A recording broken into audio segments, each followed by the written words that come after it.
இங்கிலாந்துக்கு எதிரான 5வது மற்றும் இறுதி T20 போட்டியில் இந்திய அணி 150 ரன்கள் வித்தியாசத்தில் அபார வெற்றி பெற்றிருக்கிறது. 5வது மற்றும் கடைசி T20 போட்டியில் இந்திய அணி தற்போது 150 ரன்கள் வித்தியாசத்தில் வெற்றி பெற்றிருக்கிறது. இந்திய வீரர் அபிஷேக் சர்மா 54 பந்துகளில் 135 ரன்கள் விளாசி இங்கிலாந்து அணிக்கு சிம்ம சொப்பனமாக திகழ்ந்தார். மேலும் அபிஷேக் சர்மா குறைந்த பந்துகளில் 100 ரன்களை கடந்த முதல் வீரர் பட்டியலுக்கு சென்றிருக்கிறார். பந்து வீச்சில் ஷமி 3 விக்கெட்டுகளை வீழ்த்தி மிரட்டியிருக்கிறார். வருண் சக்கரவர்த்தி, சிவம் துபே, அபிஷேக் சர்மா ஆகியோரும் இந்த போட்டியில் அசத்தியிருக்கின்றனர்.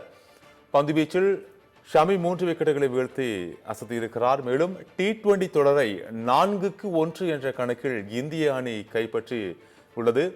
T20 தொடரை 4-1 என்ற கணக்கில் இந்திய அணி கைப்பற்றி இருக்கிறது.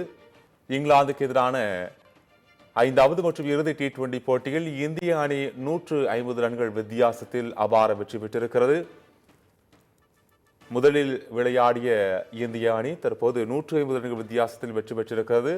இந்திய அணியின் அபிஷேக் சர்மா 54 பந்துகளில் 135 ரன்கள் எடுத்து தற்போது இங்கிலாந்து அணிக்கு சிம்ம சொப்பனமாக திகழ்ந்தார். மேலும் குறைந்த பந்தில் 100 ரன்களை கடந்த வீரர்கள் பட்டியலின் முதலிடத்துக்கு சென்றிருக்கிறார். இந்தியா மற்றும் இங்கிலாந்துக்கு இடையிலான 5வது மற்றும் இறுதி T20 போட்டியில் இந்தியா வென்றிருக்கிறது. இது குறித்த அண்மை தகவல் தற்போது பார்த்து விரிவான தகவலை வரக்கூடிய செய்திகள் தொகுப்பில் பார்க்கலாம்.